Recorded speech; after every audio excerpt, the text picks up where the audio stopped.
Friends, गृहलक्ष्मी scheme में बहुत बड़ा चेंज होने वाला है। यानी एक बहुत बड़ी तब्दीली लाने वाली है कर्नाटका सरकार। ऐसा कह सकते हैं कि जो डीबीटी प्रोसेस है, जिसमें अमाउंट ट्रांसफ़र किया जाता है बेनिफिशरीज़ के अकाउंट को, इसमें जो है एक बहुत बड़ा चेंज करने वाली है। ऐसा अपडेट शायद कल से आपने न्यूज़ चैनल्स पर देखा है। अब इसको लेकर बहुत सारे लोग कंफ्यूज हैं कि क्या हो रहा है और इसका जो डीबीटी प्रोसेस है किस तरह से होगा, आइंदा जो गृहलक्ष्मी के इंस्टॉलमेंट्स हैं इसको लेकर। तो फ्रेंड्स, आज तमाम डिटेल्स आपके सामने लेकर आ रहा हूं कि असल में ये चेंजेस क्या हैं, किस तरह की तब्दीली सरकार ला रही है गृहलक्ष्मी स्कीम के डीबीटी प्रोसेस में।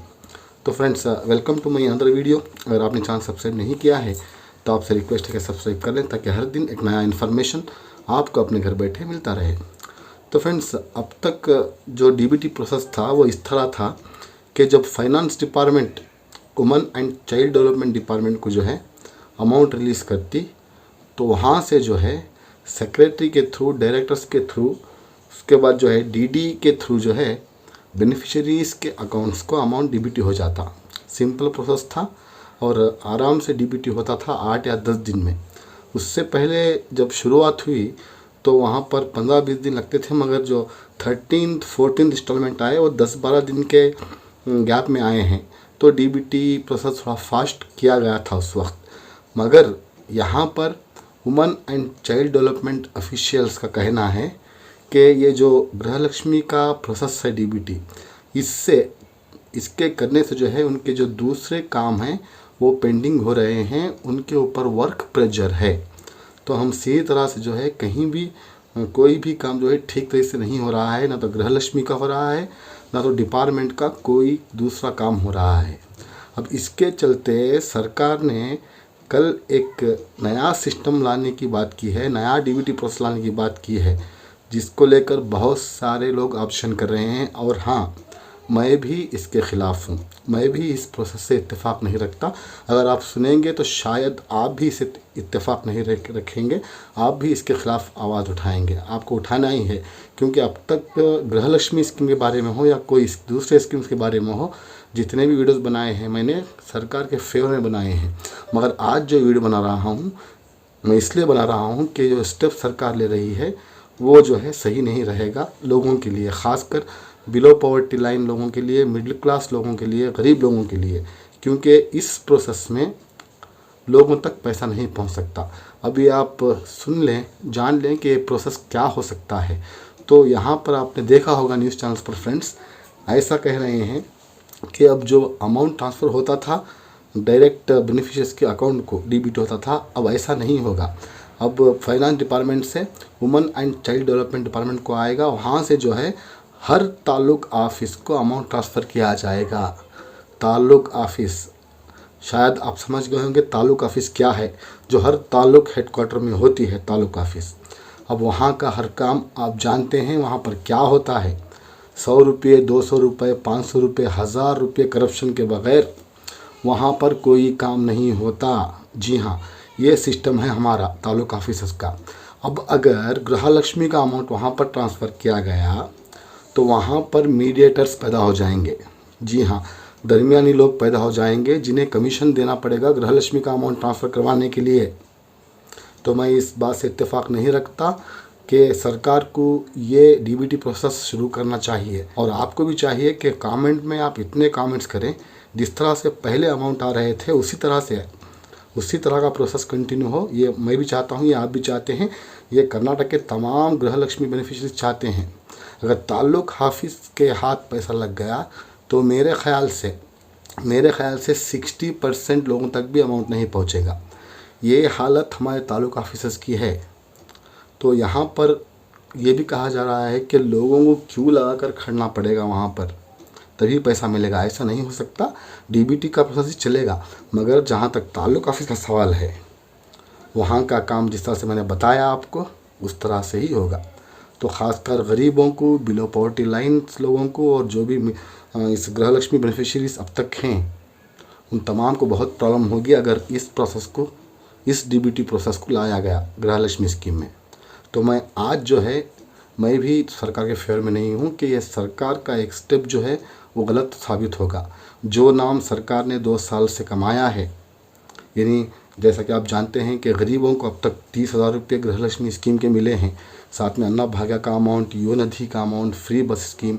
इसके चलते तमाम लोगों की ज़बान पर जो है कर्नाटक गवर्नमेंट की तारीफ़ है, कांग्रेस गवर्नमेंट की तारीफ़ है। अगर सरकार ये स्टेप लेगी कर्नाटक सरकार, तो लाजमी है कि लोग उनके ऊपर उंगलियां उठाएंगे और जो नाम जो इज़्ज़त उन्होंने 2 साल में कमाई है वो तमाम मिट्टी में मिल जाएगी। ये मेरा मानना है। तो फ्रेंड्स, आप इतने कमेंट कीजिए इस वीडियो पर कि जो भी पहले का प्रोसेस था डीबीटी प्रोसेस, वही कंटिन्यू करें, चाहे देरी क्यों ना हो, 8-10 दिन, 12 दिन, 20 दिन की देरी क्यों ना हो, वही कंटिन्यू करें। ये जो ताल्लुक ऑफिस को अमाउंट ट्रांसफ़र करके फिर डीबीटी करना गृहलक्ष्मी बेनिफिशरीज को, ये जो बात बता रहे हैं ये मुनासिब नहीं है, ऐसा हो ही नहीं सकता। यहाँ पर ताल्लुक ऑफिस में इतने रिश्वतखोर बैठे हैं, अगर आप कैश इनकम करवाने जाएंगे भी तो आपको 100-200 रुपये वहाँ पर रिश्वत देनी पड़ेगी। ऐसे हालत में आपको गृहलक्ष्मी के अमाउंट के लिए वो 200-300 को डिमांड करेंगे ही। अब आप क्या करेंगे, चलो भाई 2000 में से 200 रुपये से दे देते हैं, बाकी के 1800 रख लेते हैं, ऐसा दिमाग में आ जाएगा। तो फ्रेंड्स, आप ज़रूर कमेंट करें इस वीडियो पर कि सरकार को चाहिए कि वो जो है पहले डीबीटी जो प्रोसेस था उसे ही कंटिन्यू करें, डिपार्टमेंट से फिर ताल्लुक ऑफिस को, ताल्लुक ऑफिस से बेनिफिशरीज़ को। ये प्रोसेस होने वाला नहीं है। अब जबकि 16 इंस्टॉलमेंट डीबीटी के लिए पुश किया गया है, लोग इसका वेट कर रहे हैं। इस दरमियान ये न्यूज़ बाहर पड़ रही है, आपने देखा होगा न्यूज़ चैनल पर। मैं भी इसे इत्तेफाक नहीं रखता। जी हाँ, मैं भी इसके ख़िलाफ़ बात करूँगा, क्योंकि जो स्टेप सरकार ले रही है वो सरासर गलत ले रही है और ये गरीबों के ख़िलाफ़ स्टेप होगा। जो पार्टी गरीबों के वास्ते हम काम करेंगे ऐसा कहकर जीत कर आई है, उस पार्टी को सिर्फ गरीबों के लिए ही काम करना है, न कि किसी ऑफिशियल्स के लिए। अभी उनका काम है women and child development department का, ऑफिशियल्स का उनका काम है, वो कर लेंगे। अगर वर्क प्रेशर है तो थोड़ा कम कर लें, 8 दिन में आने के अमाउंट 20 दिन में आए, कुछ प्रॉब्लम नहीं, मगर अमाउंट जिस तरह से अभी तक आ रहा था उसी तरह से आए।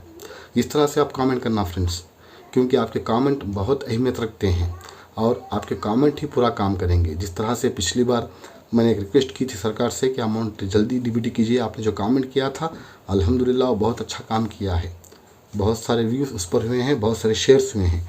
इस वीडियो पर भी आप कमेंट करें कि हमें पहले का जो डीबीटी प्रोसेस था वही चाहिए, उसी तरह से सरकार को गृहलक्ष्मी बेनिफिशरीज़ के अकाउंट में डीबीटी करना है अमाउंट। इस तरह से कमेंट कीजिए। तो फ्रेंड्स, देखना है ये कब से इम्प्लीमेंट होगा। मैं तो चाहता हूँ कि इम्प्लीमेंट ना हो, जो पुराना प्रोसेस है वही कंटिन्यू करे, वरना ताल्लुक ऑफिस के हाथ पैसा लग गया तो 50% लोगों का ही पैसा मिलेगा, बाकी का 50% आपको पता है ताल्लुक ऑफिस में क्या होता है। तो फ्रेंड्स, इस वीडियो पर आपका कमेंट बहुत अहम है, ज़रूर कमेंट करें और सरकार से रिक्वेस्ट करें कि जो पहले का प्रोसेस था उसे ही कंटिन्यू करें, डीबीटी प्रोसेस को। ये ताल्लुक ऑफिस का चक्कर हमें नहीं चाहिए।